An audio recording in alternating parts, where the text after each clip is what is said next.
మనం దేవుని వాక్యాన్ని ధ్యానం చేస్తూ ఉదయకాలం 98వ కీర్తనలో నుంచి మనం దేవుని వాక్యాన్ని వింటున్నాం, చదువుకున్నాం. 98వ కీర్తన చదువుకున్నాం. ఈ 98వ కీర్తనలో నుండి మనం దేవుని వాక్యాన్ని విందాం. యెహోవా ఆశ్చర్య కార్యములను చేసి ఉన్నాడు, ఆయనను గూర్చి క్రొత్త కీర్తన పాడుడి. ఆయన దక్షిణ హస్తము, ఆయన పరిశుద్ధ బాహువు ఆయనకు విజయము కలుగజేసి ఉంది. అన్యజనుల ఎదుట తన నీతిని బయలుపరిచి ఉన్నాడు. ఇశ్రాయేలు సంతతి వారికి తాను చూపిన కృపా విశ్వాస్యతలను ఆయన జ్ఞాపకం చేసుకుని ఉన్నాడు. భూదిగంతముల నివాసులందరూ మన దేవుడు కలుగు చేసిన రక్షణను చూచారు. చదువుకున్న వాక్యంలో 2వ వచనంలో ఆయన వెల్లడి చేసి ఉన్నాడు అనే మాట మనం చూస్తున్నాం. ఆయన తన రక్షణను వెల్లడి చేశాడు. ఆయన తన నీతిని బయలుపరిచాడు. అక్కడ చెప్పాడు 3వ వచనంలో, భూదిగంత నివాసులందరూ మన దేవుడు కలుగు చేసిన రక్షణను చూచిరి అనే మాట మనం చూస్తున్నాం. ఈ వచనాల అర్థంలో, భావనలో మనం గమనించేది ఏంటంటే, మొదటి వచనంలో మనం చూస్తున్నాము, ఆయన దక్షిణ హస్తం, ఆయన పరిశుద్ధ బాహు ఆయనకు విజయం కలుగు చేసింది. యెషయా గ్రంథం 53వ అధ్యాయం మొదటి వచనంలో దేవుని వాక్యాన్ని మనం చూస్తున్నప్పుడు, మేము తెలియజేసిన సమాచారం ఎవడు నమ్మెను, యెహోవా బాహు ఎవరికి బయలుపరచబడింది అనే మాట మనం అక్కడ చూస్తాం.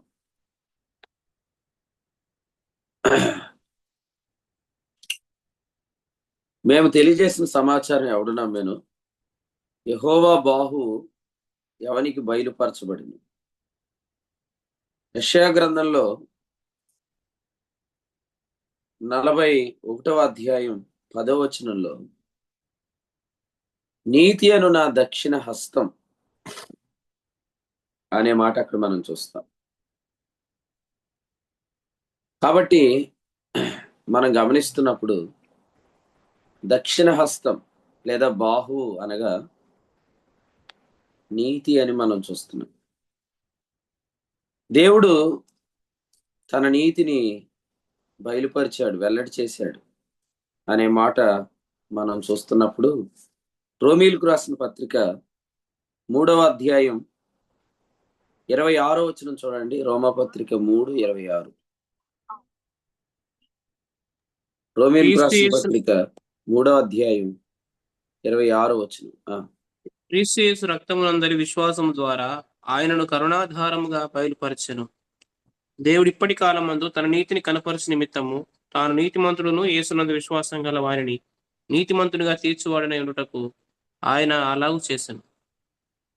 మళ్ళీ చదవమ్మా. క్రీస్తు యేసు రక్తమునందలి విశ్వాసము ద్వారా ఆయనను కరుణాధారంగా బయలుపరచెను. దేవుడు ఇప్పటి కాలమందు తన నీతిని కనపరచు నిమిత్తము తాను నీతిమంతుడును యేసునందు విశ్వాసము గల వారిని నీతిమంతునిగా తీర్చువాడున యుడుటకు ఆయన అలాగూ చేసెను.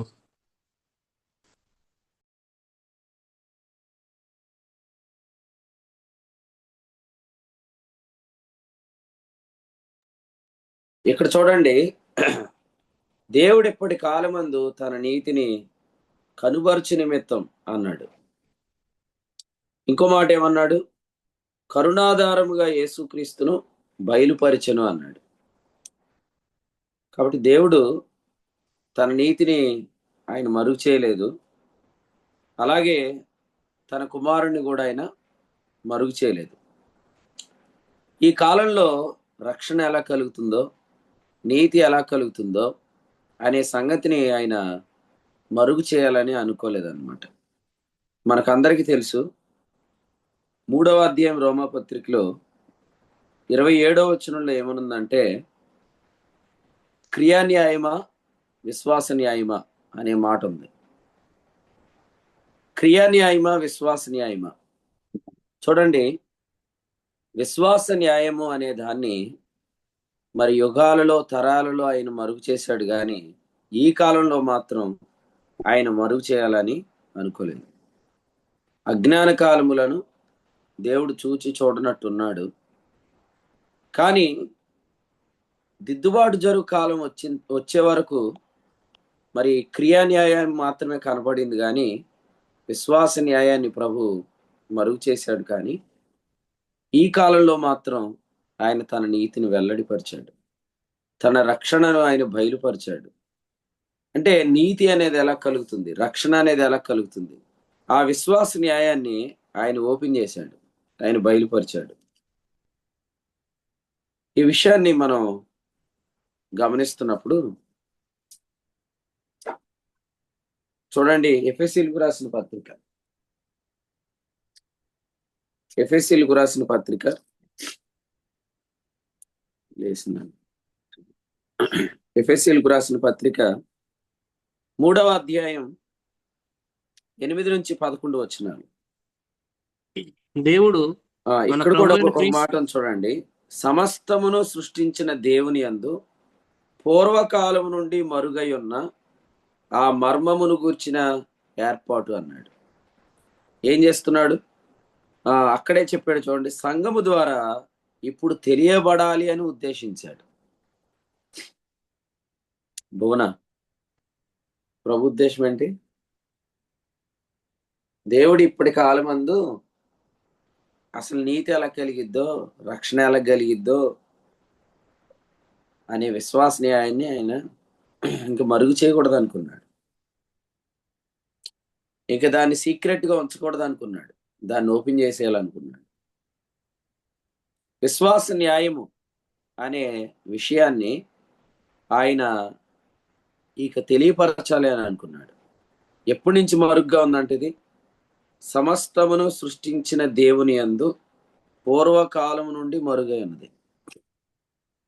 అంటే సృష్టి కార్యం జరిగినప్పటి నుండి సంఘకాలం వరకు విశ్వాస న్యాయం అనే పద్ధతిని దేవుడు మరుగ్గా ఉంచాడు.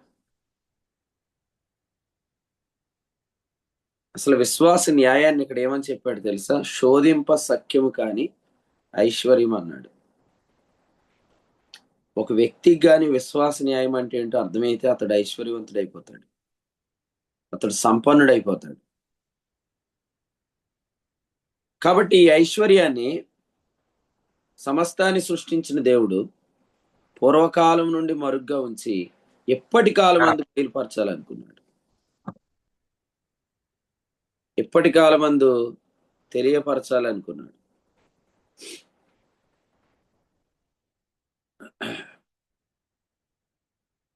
విశ్వాస న్యాయం. ఇప్పుడు ఇంకో మాట చెప్దాం.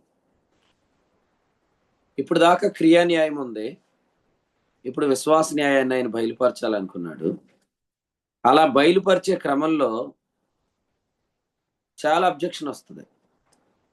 ఎందుకు వస్తుందంటే, క్రియా న్యాయానికి మనుషులు అలవాటు పడ్డారు, విశ్వాస న్యాయం చెప్తే మనుషులు తిరగబడతారు. గలతీయులకు రాసిన పత్రికలో పౌలు గారు ఏం చెప్పారంటే, మొదటి అధ్యాయంలో, గలతీయులకు రాసిన పత్రిక మొదటి అధ్యాయం 16వ వచనం చూడండి. 16వ వచనం, ఆయనను నాయందు బయలుపరపని అనుగ్రహించినప్పుడు మనుష్య మాత్రులతో నేను సంప్రదింపలేదు. నాకంటే ముందుగా అపోస్తలులైన వారి యొద్దకు యెరూషలేమునకైనను వెళ్ళను లేదు, కానీ వెంటనే అరేబియా దేశంలోనికి వెళ్ళి తిని పిమ్మట దమస్కు పట్టణంలోకి తిరిగి వచ్చి తిని. 24 చదవండి. ఇప్పుడు 24, మునుపు మనలను హింస పెట్టిన వాడు తాను పూర్వమందు పాడు చేయుచు వచ్చిన మతమును ప్రకటించున్నాడని సంగతి మాత్రమే విని వారు నన్ను బట్టి దేవుని మహిమపరిచిరి. చూడండి, ఇక్కడ 2 విషయాలు రాశాడు. 24, మతము, విశ్వాసము. క్రియా న్యాయం వాస్తవంగా మతం, విశ్వాస న్యాయం వాస్తవంగా సత్యం. మతాన్ని ఆచరిస్తున్న వారి మధ్యలో సత్యం చెప్పటానికి ఆయన వెంటనే పూనుకున్నాడు. మనమైతే వెంటనే పూనుకోము. తొందరగా ఈ క్రియా న్యాయం మధ్యలో విశ్వాస న్యాయం వెల్లడి చేయాలంటే కొంత మనం మొహమాటానికి వెళ్ళిపోతాం. మొహమాటానికి వెళ్ళి మనం భయపడతాం. కానీ దేవుడు చూడండి, తన నీతిని ఆయన బయలుపరచాలని ఇప్పుడు అనుకున్నాడంటే ఇప్పుడు ఆయన బయలుపరిచేశాడు. తన రక్షణను వెల్లడి చేయాలనుకున్నాడంటే ఇప్పుడు అనుకోండి. ఇప్పుడు కొన్నిసార్లు మనం అంటాం, ఒకేసారి చెప్తే నన్ను వెలివేసేస్తారన్నా, లేదా నన్ను పిలుచుకొని వాడుకోరన్నా, నన్ను పక్కన పెడతారన్నా, చిన్న చిన్నగా చెప్తానన్నా అని చెప్పి ఇప్పుడు 5 సంవత్సరాలు అయినా కూడా సంపూర్ణంగా చెప్పలేకపోతున్నారు కొంతమంది. కానీ పౌలు మాత్రం అలా లేడు. 16వ వచనంలో ఆయన ఏం చేశాడంటే, యేసుక్రీస్తును బయలుపరిచే విషయంలో అపోస్తలుల దగ్గరికి వెళ్ళలేదు, యెరూషలేముకు వెళ్ళలేదు. ఎందుకు వెళ్ళలేదంటే, అపోస్తలులు యెరూషలేములో ఉన్నవారు విశ్వాస న్యాయాన్ని ఆచరిస్తున్నా అన్యజనులు అనే పేరు ఎత్తారంటే వెంటనే వాళ్ళు ధర్మశాస్త్రం తెచ్చేస్తున్నారు మళ్ళీ. ఇప్పుడు చూడండి, మనలో కూడా చాలా మంది కృపనే అనుసరిస్తారు, కానీ పెళ్ళిళ్ళు అనేవి రావుగానే మళ్ళీ మతంలోకి వెళ్ళిపోతారు. మ్యారేజ్ అనగానే కులం అనే ఆ ఆస్పెక్ట్ లో పోతారు. ఎంత స్టాండర్డ్ బిలీవర్స్ అని అంటే ఈ పరిచయలో ఉన్న వాళ్ళు కూడా. నేను అందుకే చెప్తున్నాను, గలతీలకు రాసిన పత్రిక 2వ అధ్యాయం 18వ వచనంలో, పడగొట్టింది మరలా కడితే అపరాధిగా కనపరుచుకున్నట్టు యూదుడు విశ్వాసం వల్ల నీతిమంతుడయ్యాడు, అన్యజనుడు విశ్వాసం వల్ల నీతిమంతుడయ్యాడు. కాబట్టి విశ్వాస న్యాయం భేదాలను కొట్టివేసింది. ఆ భేదం ఏదైనా కూడా మనకు తెలియాల్సిన జ్ఞానం ఏంటంటే, ఈ అమ్మాయి విశ్వాసం వల్ల నీతిమంతురాలు, ఈ అబ్బాయి విశ్వాసం వల్ల నీతిమంతుడు, ఇద్దరు నీతిమంతులు అంతే. నీతిమంతునికి వివాహం జరుగుతుంది. నిర్గమాకాండం 2:1, లేవి వంశస్థుడు ఒకడు లేవి కుమార్తెను వివాహం చేసుకున్నాడు, అంతే. ఇంకా అంతకంటే ఎక్కువ తెలుసుకోకూడదు. తెలుసుకుంటే అది దుష్టత్వం.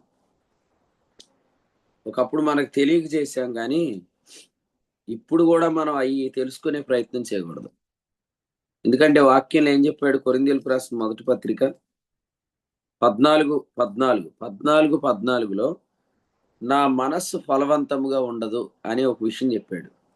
ఆ మనస్సు ఫలవంతంగా ఉండకపోవటానికి వచ్చి 20లో ఏం చెప్పాడంటే, మీరు బుద్ధి విషయంలో పసిపిల్లలుగా ఉండండి, దుష్టత్వం విషయంలో శిశువులుగా ఉండండి.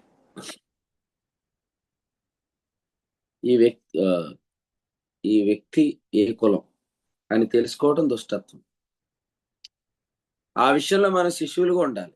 ఎవరైనా మనల్ని అడిగినా నాకు తెలియదు, అది యథార్థంగా చెప్పాలి, నాకు తెలియదు వాస్తవంగా. అలా అడిగినోడిని కూడా ఇంకోసారి మనతో ఆ టాపిక్ మాట్లాడకుండా ఉన్నట్లు వాడి నోరు ముయ్యాలి.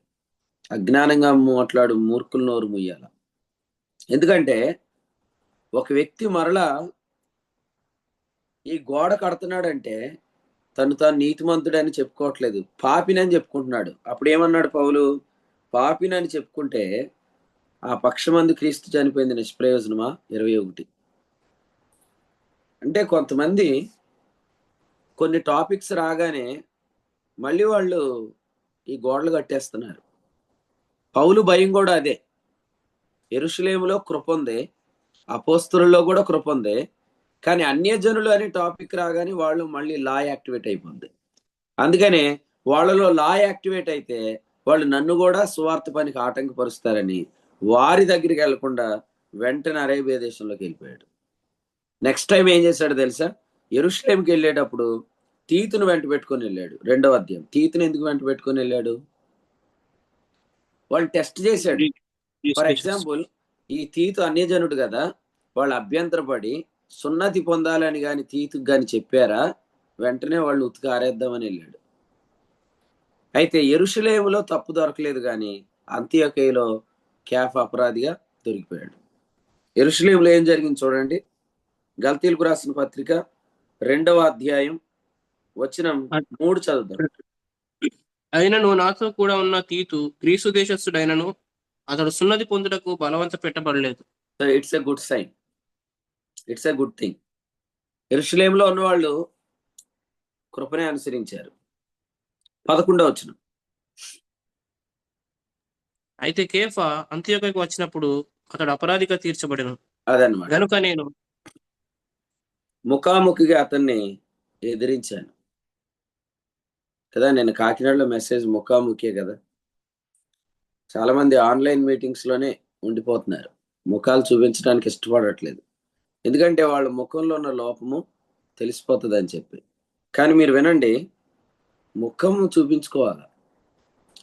మనకి అవకాశం లేని సందర్భాల్లో లైవ్లు, జూమ్లు, ఆన్లైన్ మీటింగ్స్ కానీ ముఖం చూపించగలిగిన సందర్భంలో కూడా ముఖం ఎందుకు చూపించట్లేదంటే, సత్యవర్తనుడు ఎక్కడికి వస్తాడంట? వెలుగునొద్ద. సత్యవర్తనుడు తన క్రియలు దేవుని మూలంగా చేయబడ్డాయని వెలుగు దగ్గరికి వస్తాడు. 3:21. ఫేక్ పర్సన్ అయితే ఫేర్ కాకపోతే రాడు. దొరికిపోతాను, నా ముఖం చూస్తే లోపం తెలిసిపోతుంది అని చెప్పి ఈ కొండ గుహల్లో, బండ సందుల్లో దాక్కున్నట్టు ఆన్లైన్ మీటింగ్ లో దాక్కుంటున్నారు కొంతమంది. కానీ చూడండి, ఇక్కడ కేఫా ఫేస్ టు ఫేస్ పౌలు చూశాడు. చూడగానే అతనిలో ఉన్న కపటాన్ని బయట పెట్టాడు. బర్నబా సైతం వేషధారణ చేత మోసపోయాడంటే కొంతమంది వేషాలు వేయటంలో పిహెచ్డీలు చేశారు. మేము విశ్వాసం వల్లే నీతిమంతులమండి, మేము ధర్మశాస్త్రాన్ని అనుసరించట్లేదండి అంటారు, కానీ వాళ్ళు మళ్ళీ గోడలు కడుతున్నారు. సో దేవుడు ఆ రంగు బయట పెట్టాడు. అప్పుడు పౌలు ఏం చేశాడు? తనకంటే పెద్దవాడైన కేఫాను అందరి ఎదుట ఏమని ఎదిరించాడు తెలుసా? ఇప్పుడు మళ్ళా యూదుడని అన్యజనుడని గోడ కడుతున్నావంటే మనం ధర్మశాస్త్రం వల్ల నీతిమంతులమయ్యామని చెప్తున్నాం. నిజం చెప్పు, ఏ శరీరాన్న ధర్మశాస్త్రం వల్ల నీతిమంతుడు అవుతాడా అని అడిగి, ఒకవేళ ధర్మశాస్త్రం వల్ల నీతి అనేదే కలిగిందనుకో, మరి యేసుప్రభు ఎందుకు చనిపోయాడు చెప్పు అని కింద మంచి క్లాస్ పీకాడు. పీకి ఒక హెచ్చరిక కూడా చేశాడు. ఏ సందర్భంలో అయినా శరీరులకు భయపడి వాళ్ళని సంతోషపెట్టే ప్రయత్నం చేసి వాళ్ళ మర్యాద కొరకు నేను విశ్వాసం వల్ల నీతిమంతుడిని నువ్వు వెల్లడి చేయకపోతే నీ కొనసాగింపు కట్ అయిపోద్ది అని చెప్పాడు. ఎందుకు చెప్పాడు చూడండి, 19 చదవండి. గలతీ 2:19. నేనైతే దేవుని విషయమై జీవించిన నిమిత్తము ధర్మశాస్త్రం వలన ధర్మశాస్త్రం విషయమై చచ్చిన వాళ్ళనైతిని. ఈ వచనం చూడండి, దేవుని విషయమై నువ్వు కొనసాగాలంటే ఖచ్చితంగా నువ్వు ధర్మశాస్త్రం వల్ల చచ్చిన వాడుగానే ఎంచుకోవాలి. ధర్మశాస్త్రం వల్ల చచ్చామంటే ఎప్పటికప్పుడు మనం ఏమని ఎంచుకోవాలని? విశ్వాసాన్ని బట్టి నీతిమంతుడని ఎంచుకోవాలని. ఎవరైనా మిమ్మల్ని మీరు ఏ క్యాస్ట్ అని అడిగారు అనుకోండి, బిలీవర్స్ ఏం చెప్పాలి? ఐఆమ్ జస్టిఫైడ్ బై ఫెయిత్ అని చెప్పాలి. చెప్పండి, ఏమని చెప్పాలా? Very good. మీ ఇంటి పేరు అడిగారు, ఎందుకంటే ఆ విధంగా తెలుసుకుందామని. అప్పుడు మీ ఇంటి పేరు ఏం చెప్పాలి? విశ్వాసం వల్ల నీతిమంతుడు అని చెప్పాలి. అంతేగాని వాళ్ళని సంతోషపెట్టడం కొరకు ఇవి చెప్పారంటే మీరు మరలా యూదుడని గ్రీస్ దేశస్థుడనే భేదం కలిగిస్తున్నారు. అప్పుడు ఏం జరిగిద్ది? మీరు అబద్ధ సాక్ష్యం చెప్తున్నారు రక్షణ విషయంలో. నేను యేసు ప్రభుని నమ్మటం వల్ల నీతిమంతుడు కాదు, మా దగ్గర పుట్టుక నుండి మా దగ్గర 10 ఆజ్ఞలు ఉన్నాయి, వాటిని బట్టి మేము నీతిమంతులమని యూదులు చెప్తున్నారు. కానీ పౌలు ఏమంటున్నాడంటే, మనం అలా అనుకుంటాం అంతే. 15వ వచనం, మనం జన్మం వల్ల యూదులమే గాని అన్యజనుల్లో చేరిన పాపులం కాదు. అంటే యూదులందరూ ఏమనుకుంటారంట, అసలు యూదులుగా పుట్టడం మనకి ఎంత ధన్యతో. ఇప్పటికీ కొంతమంది సిగ్గు లేకుండా చెప్పుకుంటున్నారు, మేము ఆ కులంలో పుట్టలేదు దేవునికి స్తోత్రం అని, మేము అలా పుట్టలేదు దేవునికి స్తోత్రం అని. పిచ్చమొహల్లారా, వాక్యంలో ఏం చెప్తున్నాడంటే, మనం అలా అనుకున్నాం గాని మనుషుడు యేసుక్రీస్తునందుల విశ్వాసం వల్లే నీతిమంతుడిగా తీర్చబడతాడని ఎరిగి మనం కూడా యేసుప్రభుని నమ్ముకున్నాం. మనం విశ్వాసం వల్ల నీతిమంతులయ్యాం, వారు విశ్వాసం వల్ల నీతిమంతులయ్యారు. మనకైనా వారికైనా ఏ భేదం లేదు. ఏ భేదమైనా మీరు పుట్టించినప్పుడు మీరు చెక్ చేసేసుకోండి, మీలో పరిశుద్ధాత్ముడు పనిచేయడం ఆగిపోద్ది. పరిశుద్ధాత్ముడు ఆయన పని చెయ్యడు. ఎందుకు చేయడంటే పరిశుద్ధాత్ముడు ఎవరు? దేవుని విషయమై జీవింపజేసేవాడు. కానీ మీరు దేని విషయమై జీవిస్తున్నారు? ధర్మశాస్త్రం విషయమై. అంటే మనం ఎంత దౌర్భాగ్యులం అంటే, నేను పాపిని అని చెప్పుకోవటానికి కూడా సిగ్గుపడట్లే మనం. ఫలానా భేదాలు కనుపరుస్తున్నామంటే అర్థం ఏంటి? నేను పాపిని అని కనుపరుచుకోవడానికి కూడా మనం సిగ్గుపడట్లేదు. కానీ దీనివల్ల ఎంత లాస్ జరుగుతుందో తెలుసా? 20వ వచనం, క్రీస్తే నేను నాయందు క్రీస్తు జీవించుచున్నాడు అనే అనుభవం మనం కోల్పోతున్నాం. దేవుని కుమారుని అందులో విశ్వాసం వల్ల జీవిస్తున్నాను. జీవితం, జీవించున్నాడు, జీవం, జీవం 19లో జీవం అంటే ఏంటంటే కొనసాగింపు. పరిశుద్ధాత్మ వలన జరిగే కొనసాగింపు ఆగిపోతుంది.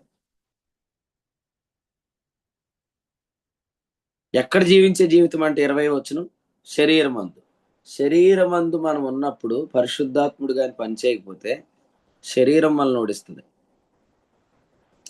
శరీరం మనల్ని ఓడిస్తే మన పరువు మొత్తం పోద్దిగా. గలతీ పత్రిక 5:16 ప్రకారం మీరు ఆత్మను అనుసరిస్తే శరీరాన్ని అనుసరించడం. 18 చదవండి ఎవరైనా. మనం అక్కడికే చదివి ఆగిపోతున్నాం. కానీ గలతీ 5:18 చదవండి.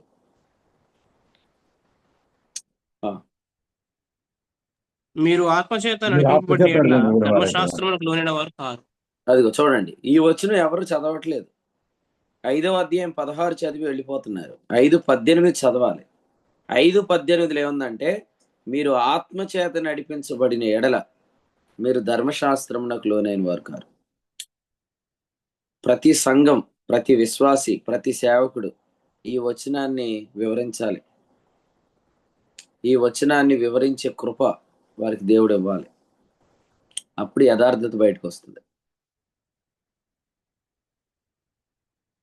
సో వినండి, పౌలు యెరూషలేముకి ఎందుకు వెళ్ళలేదు మీరు ఆలోచించండి. మనం ఇన్ని సంవత్సరాలు అయినా కూడా కొంతమంది దగ్గర మనం ఏంటో చెప్పుకోవడానికి సిగ్గుపడుతున్నాం. ఎంత విచారం చూడండి. మన కొరకు యేసుప్రభు దిగంబరయ్యాడు, మన కొరకు యేసుప్రభు చనిపోయాడు. ఆయన చనిపోవటం వల్ల మనం నీతిమంతులయ్యాం. కానీ ఈరోజు మనం కొందరి దగ్గర సత్యం చెప్పడానికి మొహమాటపడి చిన్నగా వాళ్ళే తెలుసుకుంటారన్నా, నేను తర్వాత చెప్తానన్నా అని మనం ఇలా మాట్లాడుతున్నామంటే దాని అర్థం ఏంటి? అంటే పౌలు మనకి ఇదే నేర్పాడా? పౌలు గారు గొప్ప, నువ్వు గొప్ప? మీరు చెప్పండి. ఇప్పుడు ఆయన యూదుడు, కానీ ఆయన ఎవరికి అపోస్తులుడు అయ్యాడు? అన్ని జనులకు అపోస్తులుడు. అన్ని జనులకు అపోస్తులుడు అంటే ఈ పాస్టర్ గారు ఎవరి మధ్యలో తిరగాలి? రోజు పొద్దుటే అన్ని జనుల మధ్యలో తిరగాలి. వాళ్ళు టీ ఇస్తే తాగాలి, వాళ్ళు నీళ్ళు ఇస్తే తాగాలి, వాళ్ళు అన్నం పెడితే తినాలి. లోపల ఎక్కడైనా ఈయనకి ఎంత భేదం ఉన్నా చేయగలడు ఈ అపోస్తలత్వాన్ని? అందుకనే అంటాడు, మీరెవరైనా శరీరాన్ని కానీ ఆస్పదం చేసుకుంటే నేను మీకంటే ఎక్కువగా ఆస్పదం చేసుకోవచ్చు అంటాడు. మనదెంత? ఇప్పుడు చెప్పండి, మనదెంత? లోకల్గా మనం ఆలోచిస్తే మనదెంత? చాలా చిన్న విషయాలే. కానీ పౌలు సార్వత్రికంగా ఎంత పెద్ద త్యాగం ఆయనలో కనపడుతుంది చూడండి. ఫిలిప్పీ పత్రికలు ఏం చెప్పాడు? ఫిలిప్పీ పత్రిక 3వ అధ్యాయము వచనం 4 చదవండి. 4, కావలినంటే నేను శరీరమును ఆస్పదము చేసుకొనవచ్చును, మరి ఎవడైనా శరీరమును ఆస్పదము చేసుకొన తెలిసిన ఎడల నేను మరి ఎక్కువగా చేసుకొనవచ్చును. అది ఎవరితో చెప్తున్నాడు? శరీరాన్ని ఆస్పదం చేసుకునే వాళ్ళతో చెప్పు. శరీరాన్ని ఆస్పదం చేసుకోవటం అంటే ఏంటి? 3:9, నేను విశ్వాసాన్ని బట్టి నీతిమంతుడిని కాదు, ధర్మశాస్త్రాన్ని బట్టి నీతిమంతుడిని అని చెప్పడం శరీరాన్ని ఆస్పదం చేసుకోవటం. అలా పౌలు ఎప్పుడు ఆగుపడలేదు. ఫర్ ఎగ్జాంపుల్ ఇలా చెప్పుకుందాం. ఉదాహరణకి మీలో వాక్యం వింటున్న వారు మీటింగ్స్ పెట్టుకున్నారు. మీటింగ్స్ పెట్టుకొని నన్ను ఒక స్పీకర్ కింద వేశారు. నాతో పాటు స్పీకర్ని ఎవరు వేశారు? ధర్మశాస్త్రోపదేశకుడిని వేశారు. ఈ సత్యం గ్రహింపు లేని వ్యక్తిని వేశారు. ఎందుకు వేశారు?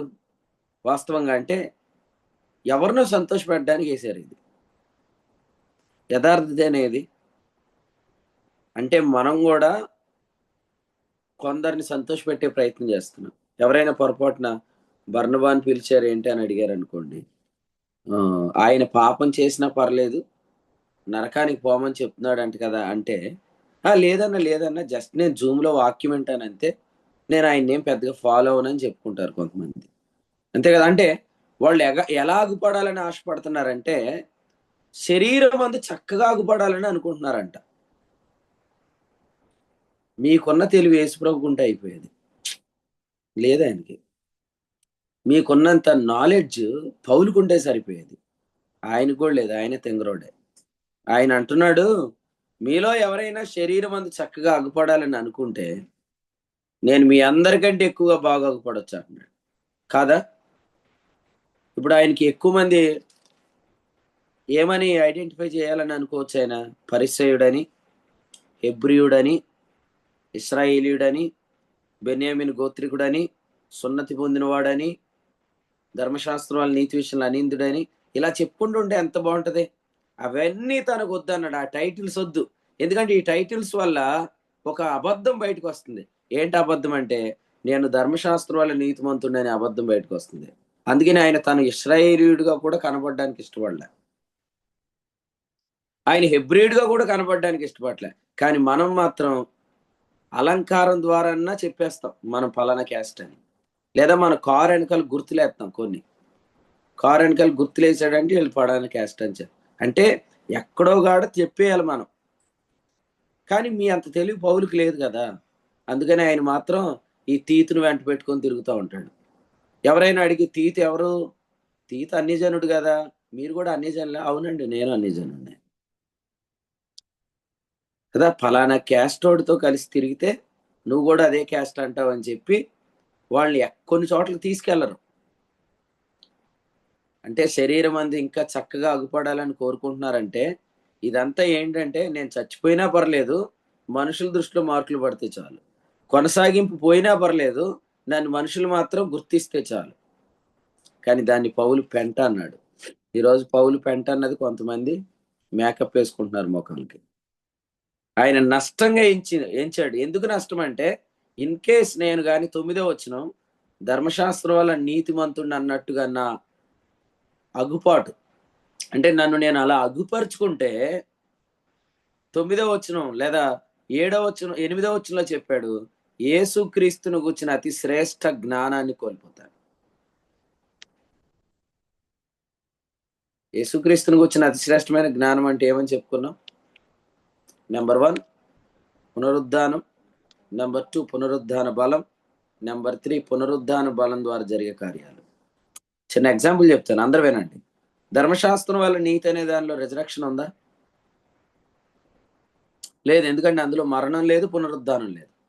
విశ్వాసం వల్ల నీతి అనే దానిలో క్రీస్తుతో చనిపోయావు, క్రీస్తుతో లేచావు.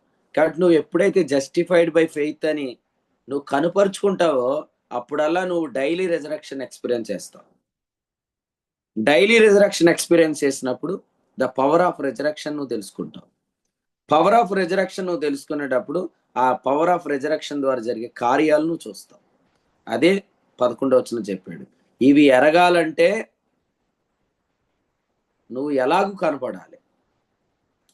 సిస్టర్స్ కూడా ఎంత విచిత్రం అంటే, ప్రార్థనకు వచ్చినప్పుడు ఒకలా ఉంటారు, ఫంక్షన్స్లో చిన్నగా స్టిక్కర్లు పెడతారు. ఇక్కడ స్టిక్కర్లు పెట్టి చిన్నగా వెనకాల పువ్వులు పెట్టి అసలు నేను పొరపాటును కూడా క్రైస్తవురాలను కాదన్నట్టు ఆగిపడతారు. ఇదంతా ఎందుకంటే ఎవరిని ఇంప్రెస్ చేయాలని ఇదంతా. కానీ దీనివల్ల మీరు కొనసాగింపు కోల్పోతారు. మీరు తెలుసుకోవాల్సిన వాటిని మీరు తెలుసుకోలేరు. ఎక్కడున్నా కూడా మనల్ని ఐడెంటిఫై చేసేయాల, వీళ్ళు క్రైస్తవులు. వెంటనే మన దగ్గరికి వచ్చి మీరు క్రిస్టియన్సా అని అడిగారు అనుకోండి, నేను క్రిస్టియన్ అనకూడదు, ఐఆమ్ జస్టిఫైడ్ బై ఫెయిత్ అనాల. నేను యేసు ప్రభు నమ్మగానే నీతిమంతురాలను అయ్యాను అని సిస్టర్ చెప్పాలి. క్రైస్తవులు ఏం పెట్టుకోరు కదండి, అందుకే అడిగామండి అన్నారనుకోండి, అట్లా కాదమ్మా, క్రైస్తవుడు అనే పేరు 3 సార్లు ఉంది బైబిల్లో. కానీ బైబిల్ అంతా ఉన్నది ఏంటంటే యేసు ప్రభు నమ్మగానే నీతిమంతులం అయిపోతాం. ఇక యేసు ప్రభు నమ్మగానే నీతిమంతులం అయిపోయాం కాబట్టి మేము ప్రభు నమ్మటం వల్లే నీతి అనేది మా అలంకారంలో చూపించుకుంటాం, లేదా మా దేహమందు కనబడి యేసు యొక్క ముద్రలు మేము ధరించుకుంటాం అని చెప్పాలి. గలతీలకు రాసిన పత్రిక 6వ అధ్యాయం 17వ వచనం చదవండి. గలతీ పత్రిక 6:17. నేను నేను యేసు యొక్క వీడియో ముద్రలు పరిజ్ఞానం లేని వాళ్ళు వీడియో ఆన్ చేయకపోతే వాళ్ళని ఇంటికి పంపించండి. మీరు చదవండి మిగిలిన వాళ్ళు. నేను యేసు యొక్క ముద్రలు నా శరీరమందు ధరించి ఉన్నాను. ఇక ఆ. మీదట ఎవడు నన్ను శ్రమ పెట్టవద్దు. ఈ మాట చూడండి. యేసు యొక్క ముద్రలు నా శరీరం అందు ధరించాను. యేసు యొక్క ముద్రలు అంటే సిలువు బొట్టు ఏమైనా నెట్టుకోవాలా? నెత్తి మీద సిలువు బొట్టు పెట్టుకోవాలా? యేసు క్రీస్తే నా రక్షకుడు అని అవసరం లేదు. మీకు ఒక విషయం చెప్పనా? అసలు మీరు మతాన్ని ఆచరించకపోతే సువార్త ప్రకాశం మీ ముఖాల్లో కనపడిపోద్ది. నేను కాకినాడలో మనం విన్నట్టుగా మోషే ముఖ చర్మం ప్రకాశించిందా లేదా? సేమ్ అలాగే మీరు మత బంధువులు కాకపోతే, మత సంబంధులు మీరు కాకపోతే మీ మీద సువార్త వెలుగు కనపడుతుంది. అదే యేసు ముద్రలు ధరించుకోవటం. ఈ వచనాన్ని కొంతమంది ఎలా వాడేస్తున్నారంటే, ఏదోలా బొట్టెట్టుకోవాలన్న ఆ కోరిక ఎలా నెరవేర్చేసుకొని సిలువు బొట్టెట్టుకుందాం అనుకుంటున్నారు. పచ్చబొట్టు పొడిపించుకోవాలని ఉంది చాలా కాలం నుంచి. ఏసే నా క్రీస్తే నా నీతి అని పచ్చబొట్టు పొడిపించుకోవాలా? అది యేసు ముద్ర ధరించటమా? 12 చదవండి. ఇక్కడ 12 వచ్చిన చదవమ్మా. శరీర విషయమందు చక్కగా అగపడగోరు వారెవరో వారు తాము క్రీస్తు యొక్క శిలువ విషయమై హింస పొందకుండుటకు మాత్రమే సున్నతి పొందవలనని మిమ్మల్ని బలవంతము చేయుచున్నాను.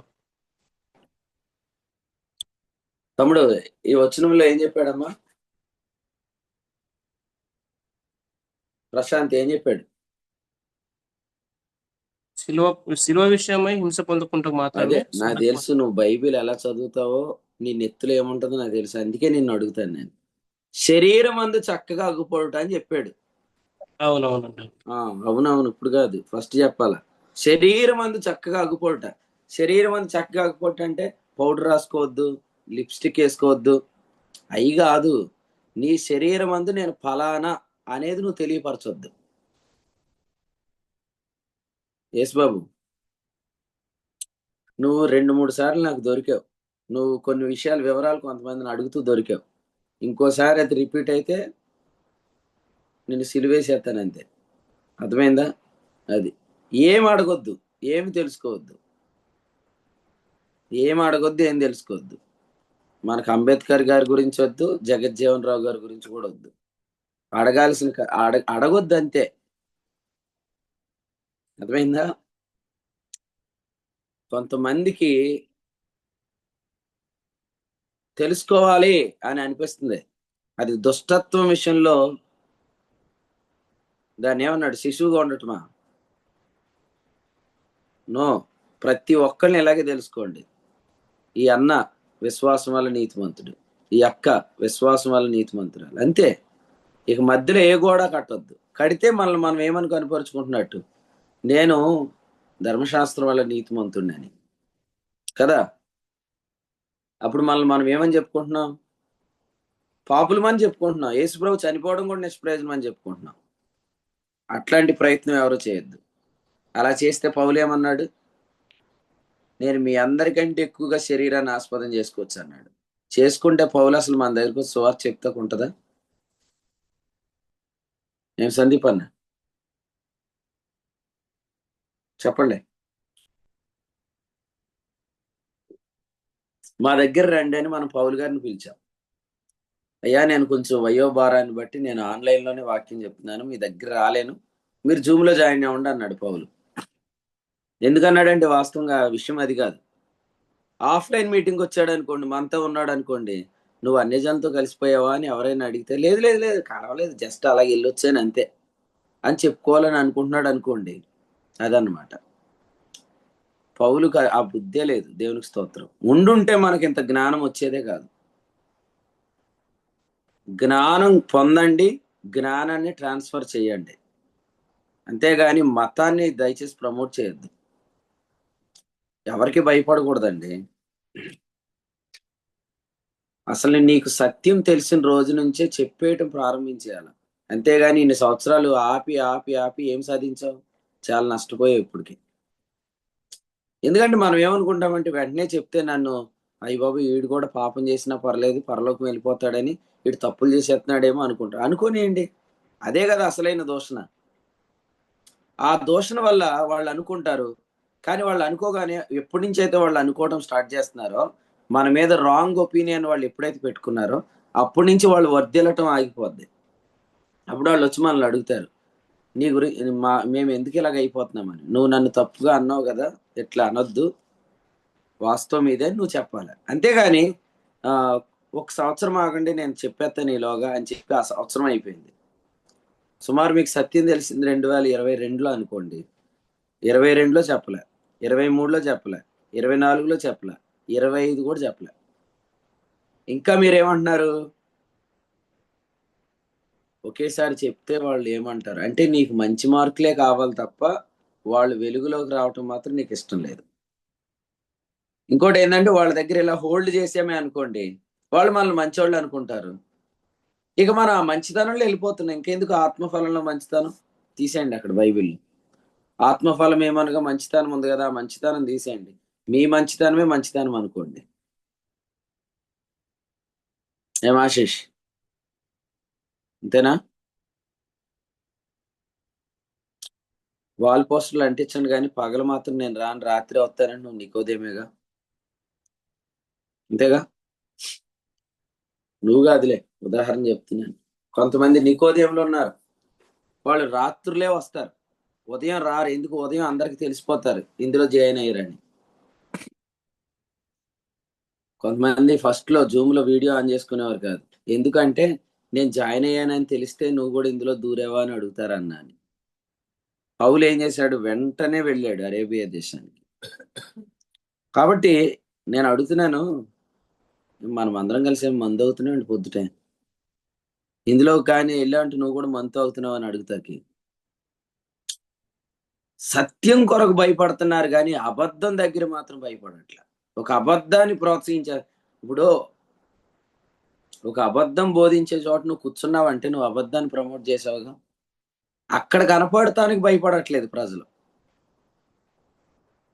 పౌలు మాత్రం అన్యజనుల మధ్యలో కూర్చొని భోజనం చేశాడు, అన్యజనుల మధ్యలో సేవ చేశాడు, అన్యజనులకు పత్రికలు అందించాడు. ఎందుకంటే ఇక క్రీస్తులోనికి వచ్చాక ఆ గోడ పడిపోయింది.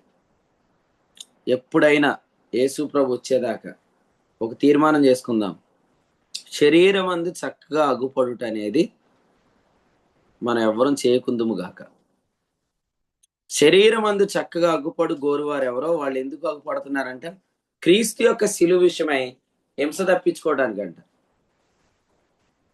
పెద్ద హింసే ఇది. ఇప్పుడు జాన్ ఉన్నాడు, ప్రోగ్రామ్ పిలుస్తున్నారు, ప్రోగ్రామ్ పిలిచి ఏమి వదిలేయట్లేదు. ఎక్కించుకున్న కారులో ఎక్కించుకున్న కాడి నుంచి దిగేదాకా ఏంటి మనం పాపం చేసినా పరలోకం వెళ్ళిపోతామా అని హింసిస్తున్నారు ఆయన్ని. అడగండి కావాలంటే. రీసెంట్ గా ఆయన ఒక ప్రోగ్రామ్కి వెళ్తే కారు ఎక్కించుకొని ఒక ఆయన మొదలు పెట్టాడంట టాపిక్, ఈ నిడదవోలు పక్కన ఉన్న ఆయన ఏమని స్టార్ట్ చేశాడు? ఒకసారి రక్షించబడి తప్పు చేస్తే నరకానికి వెళ్ళమా అని జాన్ హింసించాడు. అంటే ఇది హింసే. ఇది తప్పించుకోవాలంటే ఏం చేస్తాం? మేము బర్నబాను ఎరగం, అసలు ఆయన ఎలా ఉంటాడో కూడా తెలియదు, కావాలంటే ఒట్టు అనేసేస్తారు మీరు. మీరు చెప్పే సాక్ష్యాలు ఏంటంటే అవసరమైతే నీ కోసం ప్రాణం పెట్టేస్తాం. 13వ అధ్యాయంలోనేమో ప్రాణం పెట్టేస్తానంటారు, చిన్న చిన్న విషయాల దగ్గర కూడా సత్యం కొరకు నిలబడరు. అంటే ఇది ఏం చెప్తుందంటే మీకు పరిశుద్ధాత్మ నడిపింపు లేదని చెప్తుంది. ఎందుకంటే పరిశుద్ధాత్ముడు రాకముందు పేతురు అబద్ధం ఆడాడు, కానీ పరిశుద్ధాత్మ వచ్చాక చిన్న అమ్మాయి దగ్గర కాదు పెద్దల దగ్గర నిలబడి చెప్పాడు. మేము కన్న వాటిని విన్న వాటిని ధైర్యంగా చెప్పేశాడు. ధైర్యంగా మనం కూడా చెప్పాలి. మీరు ఈ మధ్యలో ఎవరి వాక్యం వింటున్నారంటే బర్నబాస్ అన్న వాక్యం వింటున్నాం. బర్నబాస్ అన్న వాక్యం ఏంటంటే, మనుషుడు యేసు ప్రభువుని నమ్మగానే దేవుని దృష్టికి నీతిమంతుడు అవుతాడు. ఈ నీతి ఎప్పటికీ పోదు. క్రీస్తు యేసే మన నీతి. ఈ సత్యం మేము ఫాలో అవుతున్నాం అని మీరు చెప్పగలగాలి. అట్లా చెప్పకపోతే మీరందరూ ఎవరు చెప్పండి? యోహాను సువార్త 13వ అధ్యాయంలో నీ కొరకు ప్రాణం పెట్టేస్తామన్నవాళ్ళు 13వ అధ్యాయంలో ప్రాణం పెడతానని చెప్పి నువ్వు కూడా వారిలో ఒకటివే కదా, జూమ్ లో జాయిన్ అవుతున్నావు కదా, చెప్పు నువ్వు కూడా మీటింగ్కి వెళ్తున్నావు కదా, ఏంటి ఈ మధ్య వీడియోలు వచ్చినాయి ఏంటి అని అడిగితే, అబ్బాయి ఆయన ఎవరో నేను ఎరగను, ఏదో చిన్నగా ఎవరో లింక్ పెడితే అసలు ఏం జరుగుతుందని జాయిన్ అయ్యాను, అదేగా నీ వేషధారణ. సో అలాగైతే వినండి, ఈ వేషం పెంటను కూడా ముఖానికి రాసుకోవడానికి ఇష్టపడటం అని రేపు చెప్పాడు పౌలు. అంటే ఎంత దౌర్భాగ్యులుగా తయారయ్యారు కొంతమంది అంటే, సత్యవర్తనులుగా కనపడడానికి ఇష్టపడట్లే, అబద్ధాన్ని ప్రమోట్ చేయడానికి ఇష్టపడుతున్నారు. అయితే ఈ విషయంలో మారు మనసు పొందండి. ఎందుకంటే దేవుడు చూడండి, నిజం చెప్తాను, మీరు ఇప్పుడు దాకా సత్యం తెలిసిన ఎంతమందికి చెప్పలేదు? దేవుడు కూడా ఎప్పటి కాలమందు తన నీతిని కనుబరచాలనుకున్న తర్వాత తన కుమారుని కరుణాధారంగా బయలుపరచకుండా ఓ సంవత్సరం లేట్ చేశాడు అనుకోండి, ఏమయ్యేది? కానీ చూడండి, గలతీ పత్రిక 4:4, కాలం పరిపూర్ణమైనప్పుడు దేవుడికి తన కుమారుణ్ణి వెలుగులోకి తెచ్చేశాడు కదా. కుమారుడు అనే దానికి ముందు ఈ పత్రికలు, ఈ అధ్యాయంలో ఇంకో టైటిల్ ఉంది, ఏంటది చెప్తారా? గలతీ పత్రిక 4వ అధ్యాయంలో కుమారుడు అనే దానికి ముందు ఒక టైటిల్ ఉంది, ఏంటది? బాలురు. వెరీ గుడ్, బాలుడు కదా. బాలుడు అంటే ఎవరు? 2వ వచనం చదవమ్మా, గలతీ 4:2. బాలుడు అంటే ఎవరు? తండ్రి చేత నిర్ణయింపబడిన దినం వచ్చే వరకు అతడు సంరక్షకుల యొక్కయు గృహ నిర్వాహకుల యొక్కయు ఆధీనంలో ఉండును. అది కుమారుని అనౌన్స్మెంట్ చేసేదాకా అతడు ఎక్కడున్నాడు? సంరక్షకుల యొక్క గృహ నిర్వాహకుల యొక్క ఆధీనంలో ఉన్నాడు. ఒకరోజు ఆయన అనౌన్స్మెంట్ చేశాడు, సెప్టెంబర్ 12వ తేదీన ఇదిగో ఈయనే నా కొడుకు అని చెప్పకముందు అంతవరకు దేవుడు ఏది అనుమతించాడు? బాల శిక్షకుండా అనుమతించాడు, బాలుడిని అనుమతించాడు. మనం కూడా కదా వారసుల్ని రాజకీయ వారసుల్ని ప్రకటిస్తారు కొంతమంది తండ్రులు, చూసారా? ఇదిగో మా అబ్బాయిని మేము నిలబెడుతున్నాం, మా అబ్బాయిని మీరు ప్రోత్సహించండి అని చెప్తారు. మరి అప్పుడు దాకా ఆయన ఎక్కడున్నాడు? అప్పుడు దాకా ఆయన ఎవరని? బాలుడు. అప్పుడు దాకా ఇలా చెప్తాను, అప్పుడు దాకా రాజకీయ నాయకుడు ఏం చేస్తాడు? వాళ్ళ అబ్బాయిని కొంతమందికి అప్పగించి రాజకీయ విద్య నేర్పిస్తారు. నేర్పించి నిర్ణయించబడిన దినంలో ఇదిగో ఈయనే నా కుమారుడు, ఈయన యందు నేను ఆనందిస్తున్నానని అనౌన్స్ చేస్తారు. సో యేసుక్రీస్తును కూడా రైట్ టైంలో, రైట్ టైం అంటే ఏంటంటే 42, హోప్ నెంబర్ 42 ఎవరు? ఆశిషే కదా, ఆశిషేనా హోప్ నెంబర్ 42. సో 42 అంటే ఏంటి? అబ్రహాం మొదలుకొని దావీదు వరకు 14 తరాలు, దావీదు మొదలుకొని యూదులు బబులోను చెరకు వెళ్ళేదాకా 14 తరాలు, యూదులు బబులోను చెరకు వెళ్ళినప్పటి నుంచి క్రీస్తు వరకు 14. 14 + 14 + 14 = 42. సో రైట్ టైం రాగానే యేసుక్రీస్తు నా కుమారుడు అని చెప్పేశాడు. నీకు సత్యం అర్థమయ్యేంత వరకు ఎంతమంది దగ్గర ఇంకా నువ్వు ఈ సత్యానికి చెందిన వాడవు కాదు అని వేషం వేస్తున్నావు. కానీ దేవుడు మాత్రం తన రక్షణను వెల్లడి చేశాడు, తన నీతిని వెల్లడి చేశాడు. ఇంకేమంటున్నాడు తెలుసా? అసలు దీన్ని వెల్లడి చేయడానికి సితారాని తేండి. సితారా తెస్తే ఏమైద్ది? సితారా తెస్తే సితారా కూడా విశ్వాసం వల్ల నీతి అనే పాటకు అది వెనకాల మ్యూజిక్ ప్లే చేసింది. అప్పుడు ఈ శబ్దం ఇంకెక్కువ మందికి వినపడింది. ఇది తప్పు అయితే చిన్న చిన్నగా చెవుల్లో చెప్పుకోవాలి, ఏనా ఆనందన్న? అంతే కదా. అబద్ధం ఎక్కడ చెప్పుకోవాలా? చెవుల్లో చెప్పుకోవాలా. సత్యం ఎక్కడ ప్రకటించాలా? మిద్దెల మీద ప్రకటించాలా. అన్నా, మీరు మా ఇంటికి రావటం ఎవరైనా చూసారా? వెంటనే వచ్చేయండి బయటకు, అంతే. శరీరం అందు చక్కగా అగుపడు గోరువాడు ఎవడు? వాడు హింస పొందకుండుటకు మాత్రం. హింస తప్పించుకోవాలని చెప్పి పెంట దగ్గర తెచ్చుకుందామా? ఈ హింస మనకు మేలు. వాస్తవంగా మీరు కావాలంటే బైబిల్ చదవండి.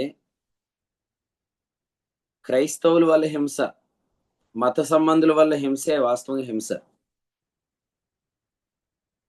ఎవరో కరపత్రికలు పంచితే మళ్ళీ రాళ్ళతో కొట్టి చచ్చిపోవాలని ఆశపడకండి. క్రైస్తవులు ఇన్ని ఇబ్బందులు ఉన్నాయి కాబట్టి బయట లోకానికి యేసుప్రభు అర్థం కాదు కాబట్టి వాళ్ళు రాళ్ళెట్టు కొడుతున్నారు. అసలు ముందు లోపల మీరు సరిచేయాలి కదా. ప్రక్షాళన ఎక్కడ స్టార్ట్ అవ్వాలా, దిద్దుబాటు ఎక్కడ జరగాల, మనలో జరగాల. బయటికి సువార్త కరెక్ట్ గా వెళ్ళాల. కాబట్టి అసలైన హింస ఏంటంటే, ఏంటి యేసుప్రభు నమ్మితే వెంటనే పరిశుద్ధులు అయిపోతారంటగా, అంటే ఏ పాపం చేసినా పర్లేదా అని అడిగి ఆ క్వశ్చన్ మీకు ఎవరైనా అడగాలి, అది హింస. దానికి మీరు వివరంగా ఆన్సర్ చెప్పాలి. ఈ క్వశ్చన్ మిమ్మల్ని ఎవరు అడగట్లేదంటే మీరు హింసను తప్పించుకుని ఏదో వేషం ఎక్కడో వేసేస్తున్నారని అర్థం. కానీ దేవుడు అటువంటి వేషధారణ ఇక్కడున్న ఎవరిలో ఉండకుండా చేయునుగాక. ఈ ఉదయకాలం ప్రభు ఈ కృప మీకు విడుదల చేయునుగాక. నటించొద్దు. మీరు అనుకుంటున్నారేమో దేవుని సంఘంలో, దేవుని మందిరంలో మనము మనుషులు సంతోషపెట్టడానికి ఇలాంటివి చేస్తే పర్లేదు అనుకుంటున్నారేమో. దేవుడు నిన్ను క్లోజ్ చేస్తాడు. అందుకనే ఈ వేషధారణ వినియోగించిన వారికి ఎక్కువ పత్రికలు రాసే అవకాశం రాలేదు, లేదా ఎక్కువ జ్ఞానాన్ని చెప్పే అవకాశం రాలేదు. కానీ పౌలు విస్తారమైన జ్ఞానం చెప్పాడు. అసలు అంతెందుకు, అసలు రాత్రి హెబ్రీ పత్రిక 2వ అధ్యాయంలో ఆయన కుమారునికి లోపరిచాడు, దూతకు లోపరచలేదనే వర్తమానం, ఇట్స్ మైండ్ బ్లోయింగ్. అది ఆ థాట్స్ పౌలు గారికి దేవుడు అంత జ్ఞానం ఇచ్చాడు. కాబట్టి జ్ఞానం ట్రాన్స్ఫర్ చేయాల, జ్ఞానం కలగాల, జ్ఞానాన్ని అందించాల. మీరెప్పుడు ప్రజల హృదయాల్లో మీరెప్పుడు ప్రియులుగా ముద్రించబడతారు. ఎఫెసీ పత్రిక 3వ అధ్యాయము వచనం 4లో అంటాడు, మీరు నేను రాసిన పుస్తకాలు చదివితే నాకు ఎంత జ్ఞానం ఉందో మీకు తెలుస్తుంది అంటాడు. నిజంగా కెమిస్ట్రీ చదువుతాం, ఫిజిక్స్ చదువుతాం, మ్యాథ్స్ చదువుతాం కదండి. కానీ ఇందులో కలగనంత ఎగ్జైట్మెంట్ పౌలు సబ్జెక్టులు కలుగుతుంది. పౌలు పత్రికలు చదువుతుంటుంటే ఆదివారం మనకు స్పెషల్ డిష్ ఏది? పౌలు పత్రికలోంచి ఒక మంచి వర్తమానం, పౌలు పత్రికల వెలుగులో ఒక మంచి వర్తమానం, చాలు, ఆకలి కూడా ఇది. నిజంగా అటువంటి వర్తమానం వింటే ఆకలి కూడా ఇది. దేవుడు అట్టి కృప మీకు దయచేయను గాక. మీరు గుర్తొస్తే జ్ఞానం గుర్తు రావాలి. ఆ బ్రదర్ దగ్గర చాలా జ్ఞానం ఉందండి, ఎంత మాట్లాడి ఇంకా రెవల్యూషన్ చెప్తానే ఉంటాడు. హింసను తప్పించుకోవాలనుకుంటే జ్ఞానం పోయిద్ది. నిశ్చయముగా నా ప్రభు అయిన యేసుక్రీస్తుని గురించిన అతి శ్రేష్టమైన జ్ఞానము నిమిత్తమై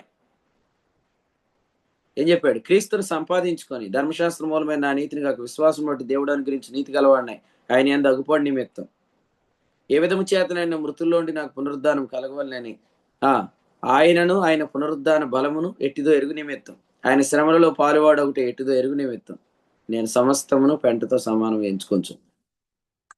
పెంటతో సమానంగా ఎంచుకోవటం అంటే కారు కొనుక్కోవద్దు, సైకిల్ మీద తిరగమని కొంతమంది మూఢభక్తి నేర్పిస్తున్నారు. సైకిల్ వేసుకొని మీరు హైదరాబాద్ రాగలరా?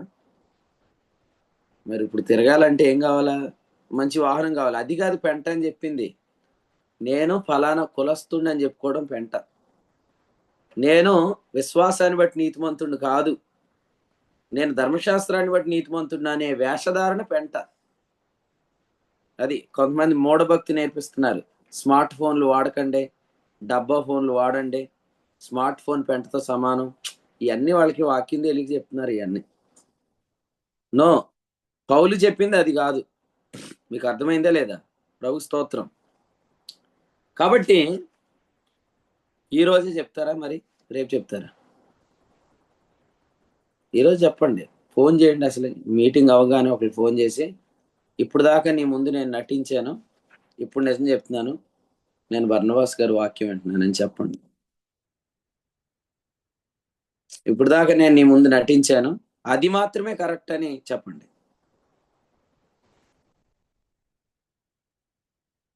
కదా. అప్పుడు కొన్ని క్వశ్చన్లు వస్తాయి. ఏం చేద్దాం? రా, హింసను ఎదుర్కోవటం కోసమే, తప్పించుకునేది లేదు. శరీరం అందు చక్కగా అగుపడేదే లేదు. యేసు యొక్క ముద్రలు ధరించాను కాబట్టి నువ్వు నన్ను అడుగు. పౌలు చెప్తున్నాడు, అసలు నా పిల్లల్లో కొందరు ఇలా ప్రవర్తించడం వల్ల నన్ను వాళ్ళు బాధ పెడుతున్నారు అని చెప్పాడు. యెహోషువ ఏమన్నాడు చెప్పండి? ఆకాను యెహోషువ ఆకానుని ఏమన్నాడు? ఎవరైనా చెప్పండి, ఎవరైనా చెప్పొచ్చు. యెహోషువ ఆకానును ఏమన్నాడు? ఉం? ఇప్పుడు ఆకాన్ అంటే ఎవరో చెప్పాలి మీకు. పడిపోయిన గోడను తిరిగి ఈ వేళ కట్టిన, బాధపరిచేవి.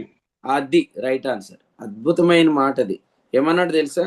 యెహోషువ గ్రంథంలో ఆకానును యెహోషువ ఏమన్నాడంటే 7వ అధ్యాయం తర్వాత, మీరు చదవండి, 7వ అధ్యాయం తర్వాత కొంచెం క్రిందకు వస్తే వచనం 25, నీ వేల మమ్మును బాధపరిచితివి. అంటే శపితమైన దానిలో కొంచెం తెచ్చి క్రొత్త ముద్దలో కలిపినందుకు నువ్వు మమ్మల్ని ఎందుకు బాధ పెట్టావు? ఇప్పుడు క్రొత్త నిబంధనలో పౌలు అంటున్నాడు. కొత్త నిబంధనలో ఆకాన్లు ఎవరు? ఈ పులిసిన పిండి కొంచెం తెచ్చి కొత్త ముద్దలో పెడుతున్న వాళ్ళు. వాళ్ళ గురించి పౌలు ఏమంటున్నాడు? నేను యేసు యొక్క ముద్రలు ధరించుకున్నాను, నన్ను ఎవడు శ్రమ పెట్టదు. ఇదే లోయ, ఇదే లోయ, ఆకూరు ఆకోరు లోయ. ఆకోరు. ఇక్కడ కొంతమంది ఆకోరు లోయలు ఉన్నారు. మీరు మాకు నిరీక్షణ ద్వారాలు అవుదురుగాక. అన్న మా ఊరు రారేంటి? వాక్యం మా ఊర్లో చెప్పరేంటంటే, నువ్వు లోయే గాని ద్వారం కాదు. నువ్వు యథార్థంగా ఉంటే ద్వారం ఈ పాటికి ఓపెన్ అయ్యేది. నువ్వు ఇంకా అందులో కాలు ఇందులో కాలు వేసావు కాబట్టి చాలా మంది బాధ. చిక్కాల ఆనందాన్ని ప్రార్థన విన్నారు మీరు? నల్లజర్రలో ఓ ప్రార్థన చేశాడు. నాకంటే వినకపోతే వెనక మీరు వచ్చిన వారికి వినకపోతే మీరు వినండి ఆ ప్రార్థన. ఏమన్నాడు తెలుసా? నల్లజర్రలో సంఘం ప్రారంభించబడిన కొన్ని నెలలకే మందిరం కట్టబడింది, ఆరాధన ప్రారంభమైంది, సభలు కూడా జరుగుతున్నాయి, కుటుంబాలు జాయిన్ అవుతున్నాయి. కానీ నేను ఇంతకాలం అయింది ఆ ప్రభావం ఎందుకు చూడలేదు అన్నాడు. ఎందుకు చూడలేదు? వాళ్ళ అబ్బాయి వచ్చాడుగా, దేవునికి స్తోత్రం, ఆయన ద్వారా కొంతమంది వస్తున్నారు. కానీ కొంతమంది దగ్గర అది కూడా స్టార్ట్ అవ్వాల. ఎందుకు? వాళ్ళు ఇంకా చక్కగా అగుపడాలనుకుంటున్నారు. అలా అయితే మీరు ఆకోరు లోయే గాని ఏం కాదు, నిరీక్షణ దూరంగా. కాదు. హోషే గ్రంథంలో ఏం చెప్పాడు? శ్రమగల లోయను, బాధ లోయను, చెప్పండి, ఆకోరు లోయను నేను నిరీక్షణ ద్వారంగా చేస్తానని చెప్పాడు. యెహోషువ గ్రంథం 3:15, ప్రభు అలా చేయను గాక, నిరీక్షణ ద్వారంగా మీరు చేయబడుదురు గాక. అలా చేయబడితే మీ ద్వారా మేము గనపరచబడతాం అన్నాడు పౌలు. అన్నాడా లేదా? ఎక్కడన్నాడు చెప్తారా? కొరింథీయులకు రాసిన 2వ పత్రిక 10వ అధ్యాయంలో పౌలు ఏం చెప్పాడంటే 13 నుంచి మాట్లాడుతూ, మీ ద్వారా మాకు మేరలు దొరుకుతాయి, మేము మీ ద్వారా గనపరచబడతాం అని చెప్పాడు. మీ ఇంటికి ఎవరో వస్తున్నారంట కదా, వారిని మీరు చేర్చుకుంటున్నారంట కదా, మీ ఇంట్లో వాళ్ళకి టిఫిన్ టీలు మర్యాదలు ఇస్తున్నారంట కదా అంటే, ఎస్ ఇస్తున్నాం, మీరు కూడా వచ్చి వాక్యం వినండి, ఇదే సత్యం, ఇదే కరెక్ట్ అని చెప్పాలి. అబద్ధ బోధకులు చేర్చుకోవడంలో సిగ్గుపడాలి కానీ సత్యం చెప్పేవాళ్ళని ఇంట్లో చేర్చుకోవడానికి ఇంకా ఆలోచిస్తున్నారా?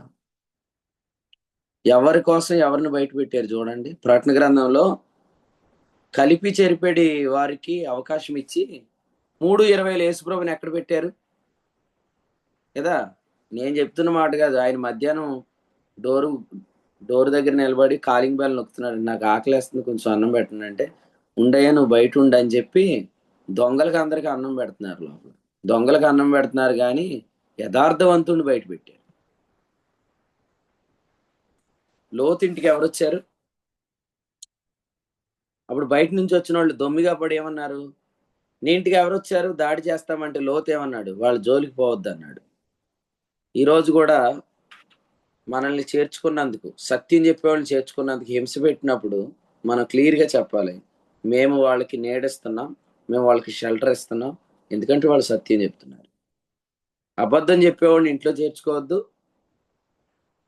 శుభమని వానితో కూడా చెప్పొద్దు, కిటికీలోంచి చూసి చెప్పాలి. ఏమనంటే, బ్రదర్ మీరు రాకండి, మేము పలానా సత్యం ఫాలో అవుతున్నాం, మీరు వచ్చి కూర్చుంటే మేము అబద్ధాన్ని ప్రోత్సహించినట్టు.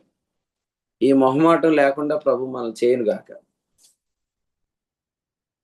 ఏ పృథ్వీ అన్న చెప్పు ఇప్పుడు. నువ్వేం చెప్తావో చెప్పు. నువ్వు యథార్థంగా ఇప్పుడు ఒప్పుకో. నల్లజర్ల మీటింగ్లు నువ్వు నడిపించావు. ఇప్పుడు నువ్వు ఇంకో చోట ఎక్కడైనా సంఘ పెద్ద కింద ఏదైనా నడిపిస్తే ఆ తర్వాత అది ఎంత నష్టం మన సంఘానికి, అంతే కదా? చెప్పండి నాయకులు, చెప్పండి అందరూ. ఎవరైతే నాయకులుగా ఉన్నారో మీరు చెప్పండి. మీరు ఈ సత్యాన్ని జరిగిస్తున్న మీరు మరొక చోట కనిపించారే అనుకోండి, మీరు అబద్ధాన్ని కొంతమంది అంటారు అది కూడా మన వాక్యంలాగే ఉందని. సూడో గ్రేస్ అది. ట్రూ గ్రేస్ లో ఏం చెప్తారంటే, నీతిమంతుడు విశ్వాసం మూలంగా జీవించడానికి ఇటువంటి వర్తమానాలు మనకు వస్తాయి. అయినా నేను అడుగుతాను, ఇంకొక చోట కనిపిస్తాక మనకి ఏమైనా మీటింగులు లేవా?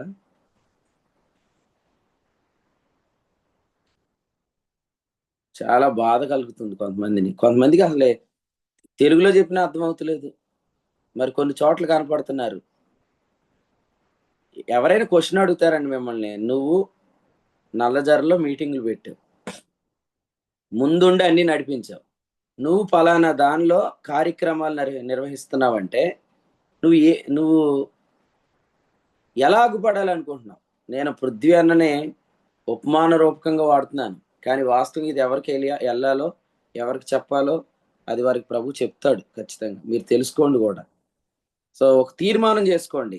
దేవుడు తన కుమారుణ్ణి నిర్ణయ దినం వచ్చినప్పుడు సంరక్షకుల యొక్కయు గృహ నిర్వాహకుల యొక్కయు ఆధీనంలో ఉన్న బాలుణ్ణి ఇప్పుడు ఏం చేశాడు? ఇక బాలుడు అనేది చాలు, కుమారుణ్ణి అనౌన్స్ చేశాడు. సితారా తీసుకొని, వాయిద్యాలు తీసుకొని ఈ ట్రూత్ చెప్పేశాడు. చిన్న చిన్నగా చెవిలో చెప్తానన్నా, తర్వాత చిన్న చిన్నగా మరి వాళ్ళు ముఖం చూసి వాళ్ళు సీరియస్ గా చూసారా ఆపేస్తానన్నా, మళ్ళీ చెప్తానన్నా, మళ్ళీ సీరియస్ గా చూస్తే ఆపుతానన్నా. ఎన్నిసార్లు ఆన్ చేస్తే ఎన్నిసార్లు ఆపుతావు? ఎవరి ముఖం అంగీకరించబడాలని ప్రయత్నం చేస్తున్నావు? కానీ నీ వల్ల వాళ్ళు కూడా నష్టపోతారుగా నువ్వు సత్యం చెప్పకపోతే. అందుకని ఇక్కడ చెప్పాడు ఏమనంటే 98వ కీర్తనలో, బూదిగంత నివాసులందరూ మన దేవుడు కలుగు చేసిన రక్షణను చూచిరి.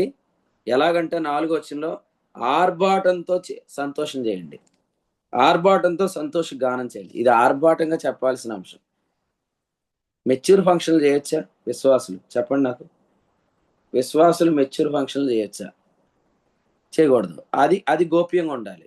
గోప్యంగా ఉండాల్సిన దాన్నేమో ఆర్భాటం చేస్తున్నారు, ఆర్భాటం చేయాల్సిన దాన్నేమో సైలెంట్ గా పెట్టేస్తున్నారు. మీటింగ్ పెడదామని అంటే పైన వద్దన్న, బయట వద్దన్న, ఇంట్లో పెడదాం. ఎందుకు? హిందువులు ఎవరన్నా అబ్జెక్షన్ చేస్తారు? హిందువులు కాదు, క్రైస్తవులు ఏమనుకుంటారో. ఆర్భాటం చేయండి, సితారా స్వరంతో, సితారా తీసుకొని బయలుపరచండి, బోరలతో, కొమ్ముల నాదంతో బయలుపరచండి కదా. 7వ వచనంలో ఏమన్నాడు? సముద్ర ఘోష అన్నాడు. సముద్ర ఘోష ఎక్కువ ఉంటది. సముద్రం దగ్గరికి వెళ్తే తెలుస్తుంది, దాని ఘోష ఎక్కువ ఉంటది. దాని ఘోష కంటే మన శబ్దం ఎక్కువ ఉండాలి. కొంతమంది ఏడుస్తారు, వాళ్ళ ఏడుపుల కంటే మన శబ్దం ఎక్కువ ఉండాలి. ఎజ్రా గ్రంథంలో ఏముంది చెప్పండి? ఎజ్రా గ్రంథంలో ఏముంది? వారు మందిర పునాది వేస్తుంటుంటే పెద్దోళ్ళందరూ ఏడుస్తున్నారంట. ఎందుకు ఏడుస్తున్నారు? ఆనంద బాష్పాల? ఏమండి పెద్దన్నలు చెప్పాల, పెద్దోళ్ళందరూ ఏడుస్తున్నారంటండి. ఎందుకు?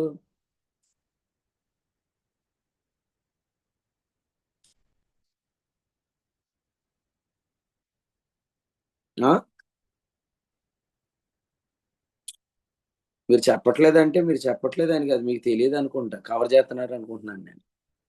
యెజ్రా గ్రంథం 3వ అధ్యాయం 12వ వచనం 13వ వచనంలో వృద్ధులైన అనేకులు ఏడుస్తున్నారంట. ఎందుకు ఏడుస్తున్నారంటే, అరే రే మందిరం కట్టేస్తున్నారని ఏడుస్తున్నారంట. అందుకని ఆటోలు వెనకాల రాస్తారు నన్ను చూసి ఆడవద్దని. కానీ కుర్రోళ్ళు ఏం చేశారు తెలుసా? కుర్రోళ్ళు యవనస్తులు 12వ వచనంలో మరి బహుగా అరిచారంట.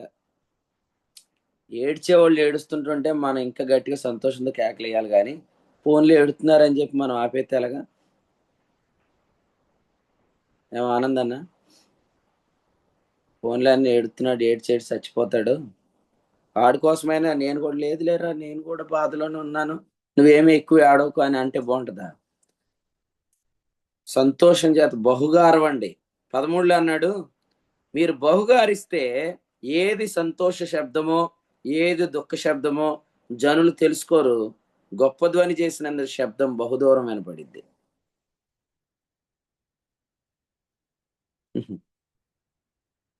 ఫోన్లో అన్న ఏడుతున్నాడు, అందుకని ఈసారికి ఇలా కానిద్దాం అనుకోలేదు వాళ్ళు.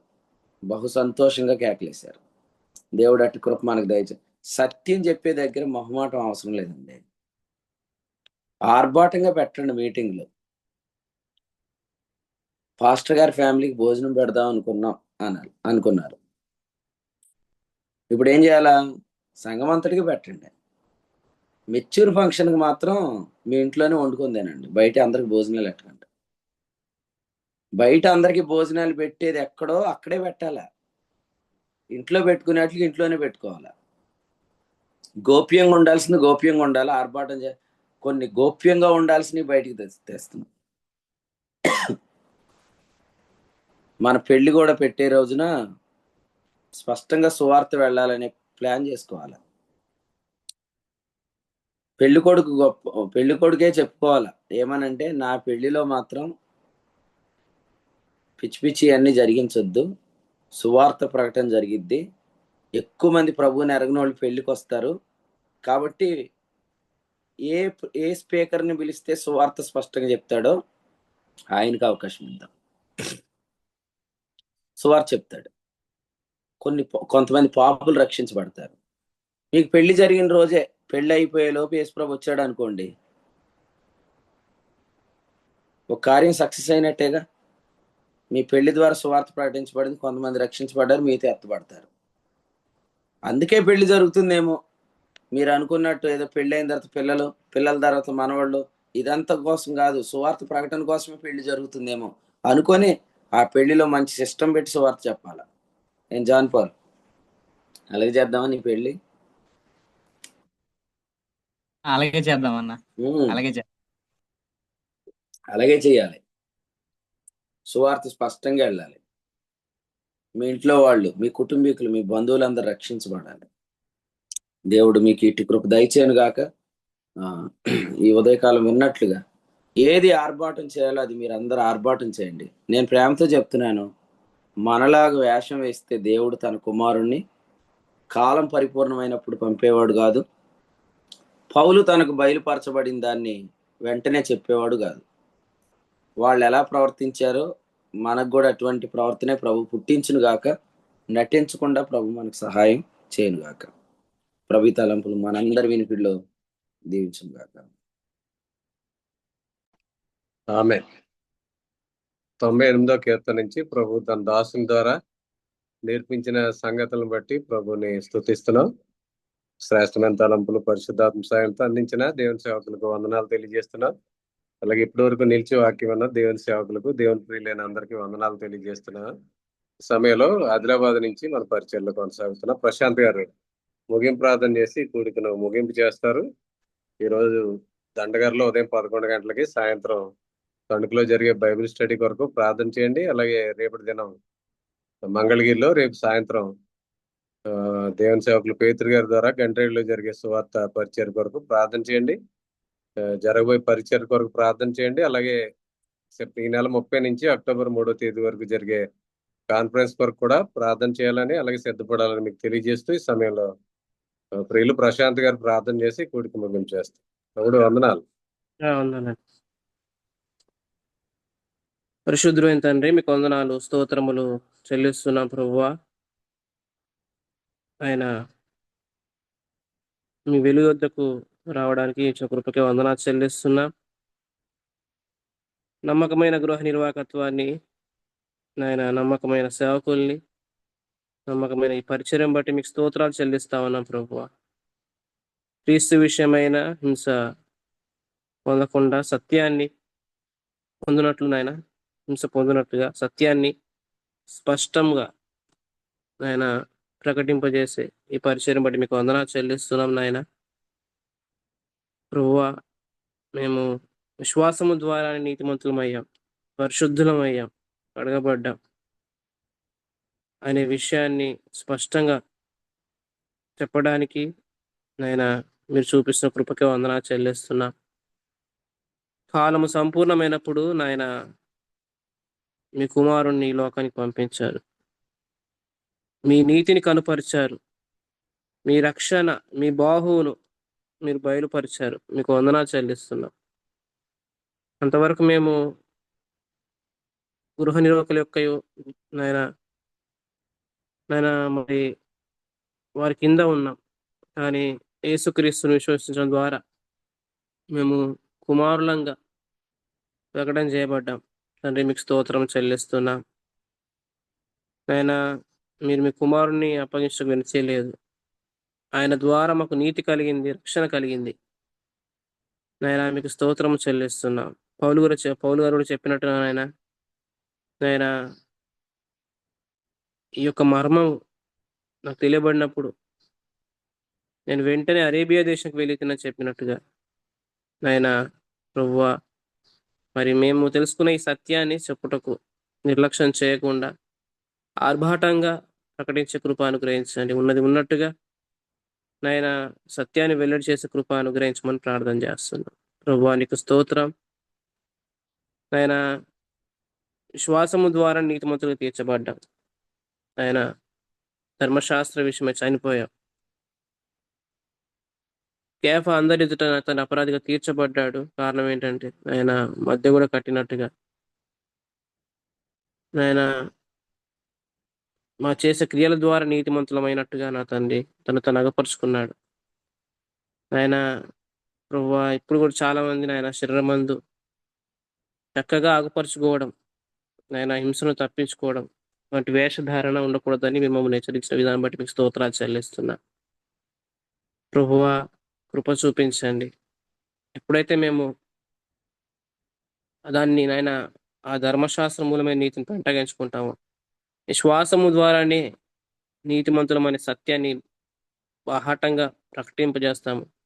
ప్రభువైన యేసుక్రీస్తును గూర్చిన అతి శ్రేష్టమైన జ్ఞానం మాకు కలుగుతుందని, తద్వారా మీ పునరుద్ధాన బలాన్ని, ఆ పునరుద్ధాన బలం ద్వారా కలిగే కార్యాల్లోకి మేము వెళ్తామని మీరు మాతో స్పష్టంగా మాట్లాడారు. మీకు వందనాలు చెల్లిస్తున్నా.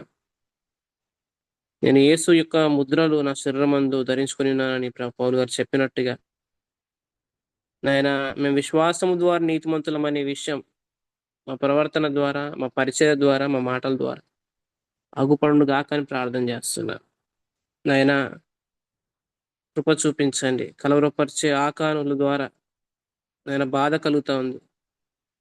ప్రభువా, మరి పులిసిన పిండి కొంచెమైనా ముద్దంతా పాడవుతున్నది నాయన. మరి ప్రభువా, ఆ విషయంలో మేము జాగ్రత్తగా ఉండే కృప అనుగ్రహించండి. నేను ముఖాముఖిగా కేఫాని ఎదిరించింది అన్నట్టుగా ప్రభువా, మరి ఆ విషయంలో కొంచెం కూడా తను మేము ఆలోచన చేయకుండా సహాయం చేయండి. మీ కృప చూపించమని ప్రార్థన చేస్తున్నాం. నాయన మేము ఎంతగా యథార్థంగా ఉంటామో నాయన, మరి ఆ సత్యాన్ని ప్రకటింపజేస్తాము, అంతగా జ్ఞానం వెల్లడవుతుందని మీరు చెప్పారు. పౌలు గారు ద్వారా మీరు వాడుకొని మరి 13 పత్రికల్లో మిమ్మల్ని కూర్చిన జ్ఞానాన్ని మీరు ప్రకటింపజేశారు. కానీ పేతురు విషయంలో మీరు అలా చేయలేదు నాయన. మరి మేము ఎప్పుడైతే ప్రభువా మరి విశ్వాసం ద్వారా నీతిమంతులము, పరిశుద్ధులము, కడగబడిన వారమని సత్యం ప్రకటింపజేస్తాము నాయన, మీరు ఆ విధంగా మాకు జ్ఞానం ఇస్తారని, పరిచయలో వాడుకుంటారని నాయన మీరు తెలియజేశారు. మీకు వందనాలు చెల్లిస్తున్నాం. సహాయం చేయండి ప్రభువా. మరి ఆర్భాటంతో సంతోషగానం చేసే కృప అనుగ్రహించండి. కొందరు చూసి ఈ మందిర నిర్మాణం చూసి, పరిచయం చూసి ఏడుస్తా ఉన్నారు. కానీ మేమైతే నాయన సంతోషంగా బహుగా మరి అరిచినట్టుగా సంతోషంతో ప్రకటించే కృప అనుగ్రహించండి. మొహమాటం లేకుండా ఆయన ప్రకటించే కృప అనుగ్రహించమని మీరు ఇచ్చిన తలంపుల్ని బట్టి మీకు స్తోత్రాలు చెల్లిస్తున్నాం నాయన. మీ దాసుని వాడుకున్న విధానం బట్టి మీకు వందనాలు చెల్లిస్తున్నాం. ఏదైనా పరిచయాల అంతర్లో మీరు తోడుగా ఉండండి. శ్రేష్టమైన వాక్కుల్ని మాకు అందించమని ప్రార్థన చేస్తున్నాం. మళ్ళీ కృత ద్రాక్షరసంతో మమ్మల్ని నింపండి, సహాయం చేయమని. కూడికి నడిపించిన మా ప్రియుల్ని బట్టి మీకు వందనాలు చెల్లిస్తున్నాం. చేరువచ్చిన దేవుని సేవకుల్ని, వారి కుటుంబాన్ని, సహోదరి సహోదరులందరినీ మీరు దీవించండి, ఆశీర్వదించండి. ప్రభువా, మా ముందు కాన్ఫరెన్స్ ఉంది. ఆ విషయంలో మీరు చూపిస్తున్న కృపకే వందనాలు చెల్లిస్తున్నాం. దానికి కావాల్సిన విశ్రమింపజేసే వాక్యాన్ని, వాగ్దానాల్ని మా ఎదుగు తీసుకొచ్చి మమ్మల్ని బలపరుస్తున్నారు. మీకు వందనాలు చెల్లిస్తున్నాం. సమస్తం సమకూర్చి జరిగించబోతున్నందుకే మీకు స్తోత్రాలు చెల్లిస్తూ, ఇంతవరకు మీరు ఇచ్చిన కృపకే వందనాలు చెల్లిస్తూ, యేసుక్రీస్తు ప్రభువు నామమున ప్రార్థన చేసి కూడికను ముగింపు చేస్తున్నాం పరమ తండ్రి. ఆమేన్. ఉన్నానండి. ముగింపు ప్రార్థన చేసిన ప్రియులు ప్రశాంత్ గారికి, కూడికలో ఉన్న ప్రియులందరికీ వందనాలండి.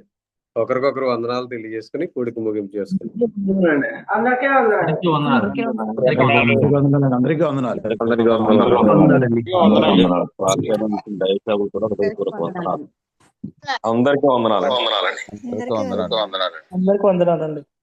అందరికీ వందనాలండి.